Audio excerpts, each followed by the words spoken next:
Can you believe it? The the audacity of them. I I was on the phone with CRA, but before I even got to talk to them, I was on hold for over 2 hours. What the heck is wrong with this scenario? Why should I, first of all, why should I, a Canadian citizen, a Canadian taxpayer, have to stay on hold for over 2 hours? And then it was all because they wanted more clarification of some of what I was claiming for my business expenses. What the heck is going on? I'm a Canadian citizen, for God's sakes. I shouldn't have to stay on hold. And then just the other day, I ordered a package from Amazon. It came late. For God's sakes, they said it was Prime, Amazon Prime, and it said it was going to be here the next day. It came a day late. I don't understand what's happening with today's society, but I'm pissed off. Welcome to another episode of Men on Fire here on Soul Mechanic TV and Soul Mechanic Radio.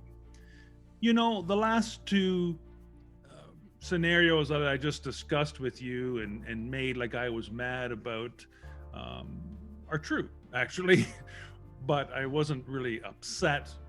I just did that for effect.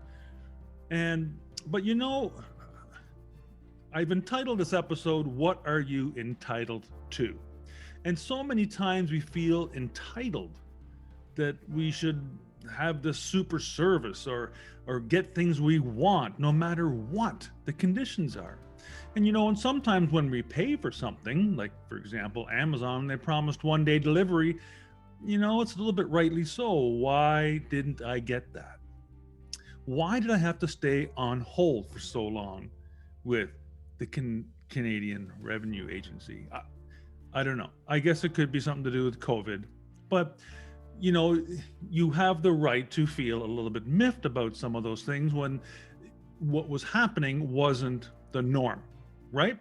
But when we take, and many of us do, when we take this level of anger and excitement and animosity into the rest of areas of our life, this level of entitlement, it gets us into trouble quickly. Like, just think about it. If you put it into your relationships, you know, I mean, you should do what I want, when I want. You know, people should listen to me. Never interrupt me, ever. You know, coworkers should behave like I want them to behave. Don't say the things I don't want you to say.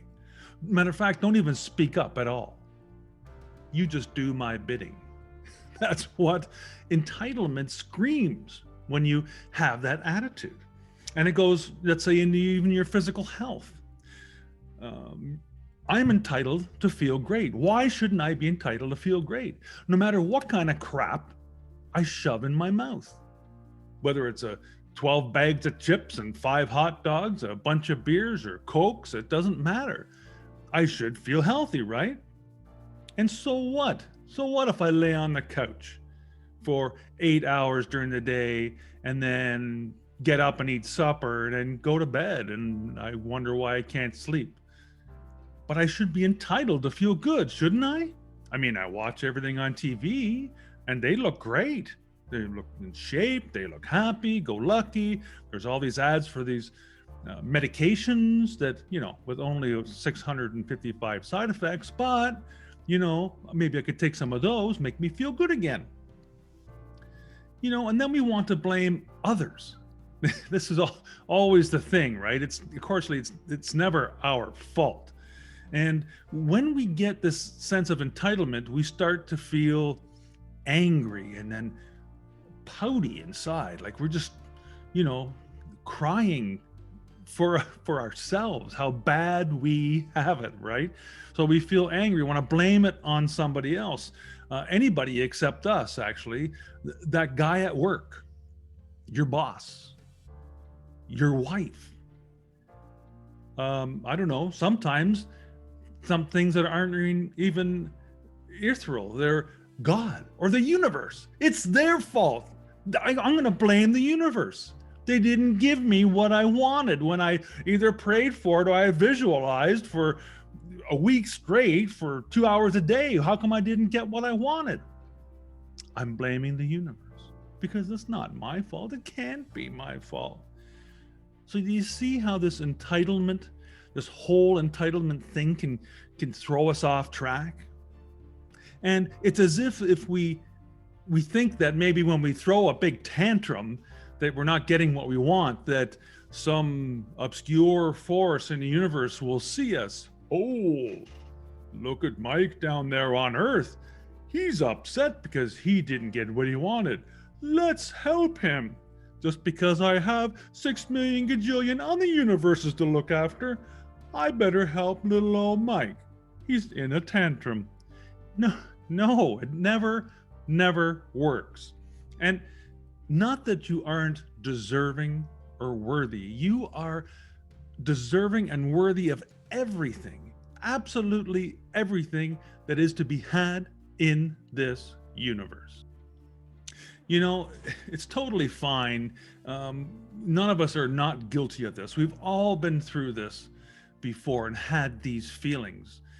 And I know, for example, my parents, they came here from a war-torn Germany and became Canadian citizens and worked hard just like many other immigrants did to find new opportunities, to find a place that wasn't bombed out and broken, and they could start from anew, of course, but it was new opportunities. It was a world full of new opportunities to them, and they worked hard. And I don't think neither one is around right now, so they both passed away, so I can't ask them, but I don't think, I never got the sense that they were, had any issues with me having more than they did when they grew up. So, because they worked so hard at it, right? And they wanted, that generation wanted their children to have more. I want them to have more. I want them to do better. I want them to have more education, things that they didn't have. So I don't think they thought that our generation, the baby boomer generation, was full of entitlement. I'm sure some of us were, right? Maybe at certain times. I remember pouting and crying when I was a young child and didn't get what I wanted. However, my parents were firm and they just said, no, you're not getting it. So it started really with generation, started to be the millennials with my children, for example, that are 35 and 33. And they grew up and we gave them so much more than what we had even. And then when they got a little bit older, we put them and painted them into this corner and put this entitlement label on them. But it wasn't their fault, wasn't their issue. It's this what came naturally because we gave and overgave and we pruned and preened them and kept them safe from all these bad other things out there, and we coddled them probably a little bit too much. At least most of us did. And parenting's a hard thing. There's no manual on this, and it's difficult to raise children. I'm not saying it's not, because I've been there, but we've labeled it as a sense of entitlement. But as examples like I showed you earlier, many of us fall into that entitlement trap. But there's a way out of this whole entitlement mess. And that is to understand this one principle. You are entitled to nothing. That's right. You are entitled to nothing. If you want something, you have to create it. If I want to be treated in a certain way, then I have to create that. If I want people to love me or care for me, I have to give love and care first before they'll even think about giving it back to me. So I have to create that. If I want good health, I have to create it. I have to eat some better foods, not this toxic, chemical laden, preservative laden food that we prepackaged food that we can get off the shelves. I have to start looking for something better, some whole foods that are actual foods. And then also have to watch what I drink, and then exercise as well, move my body, get the blood flowing. Those are the secrets to good health. That's the bottom line. But the fact is that you're entitled to nothing, but you do have choices. And you must understand that every choice you make defines you. In fact, you are every choice that you make. You embody and you are every choice that you make. Every choice you make gives you the opportunity to literally create your life. So you can make better choices and create something different. You don't have to make those same choices. Now, right now, you are just one choice away from a brand new beginning. That's all it is. No matter what situation you're in, you're one choice away from a new beginning. And the choices you've made got you to where you are today. Nobody else put you there. You are 100% responsible for what's happening in your life right at this moment. No matter what you say, or well, it's that guy or this person, or they put me here, somewhere along the line, you made choices that put you in that situation. And that's where you are now. But you can reverse that. You can reverse that because you're only one choice away from a brand new beginning. You know, in the universe, there's this one law that I'm very passionate about, and it's the law of intention. Because with intention, we start to think about choices. So this is how it works. Your desire creates your intention. Your intention creates your thoughts, and your thoughts create your choices, and your choices create your life. Think about that for a moment. Your desire creates your intention. Your intention creates your thoughts. Your thoughts create your choices. Your choices create your life. There's no way anyone can dispute this. And you've heard me say it many times, thoughts become things. And that is that whole thing I just said condensed. Thoughts become things. What you think about, you bring about. And once you get that, you get everything. Once you get that fact that thoughts become things, you will get everything. You have just found the secret to life and your success.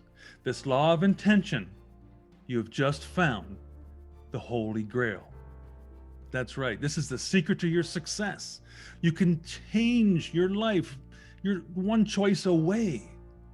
And you have the right to choose what's best for you every moment of your life. So start listening to yourself and know that when your choice comes from your most fearless, optimistic, most loving self, your fully awakened self, it will be a choice that will move you toward a life of true success. But only if you create it. No one else can do it for you. And the cavalry ain't coming. You are 100% responsible for your life. Get that into you. But you can change your life with just one choice. So this whole thing called life on earth, no matter what situation you're in, this whole thing is up to you and your intention. Thoughts become things. Remember that.